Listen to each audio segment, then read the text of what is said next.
في انت ايه؟ عايز ايه؟ يلا يا قمر بسرعه تعال تعال، نيلت الدنيا ما عدلناش حاجه خلاص. ما عادش الا يومين على العيد ولسه ما نضفناش الشقه. كل ده بسبب ان انا بنزل الشغل، شغل الصبح وشغل بالليل.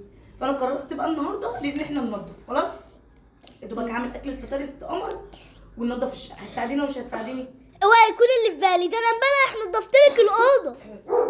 اللي انت نضفتها هساعدك يا ستي. حبيبتي. يعني انت نضفتي الاوضه؟ ايوه. طب حاولي بقى ان عشان نلم الدنيا هنا هتنضفي بقى الشقه وتمسحي وتكنسي وتغسلي وتنشري. ده عمل. وانا هعمل الباقي. نعم والله ده مش هيبقى في لا بالي. انا هعمل الباقي بقى، هعمل الحمام الصغير والحمام الكبير. نعم. يلا عيد سعيد. عيد عشان سعيد. اوديكي المراجيح. هتعملي ولا مراجيح؟ مش هتعملي؟ هتعملي ولا مش هتعملي؟ ولو ما عملتش مفيش مراجيح. هعمل. احلى مراجيح.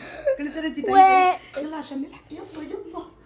ليتس تعالى جو. عشان بالله. الله اكبر.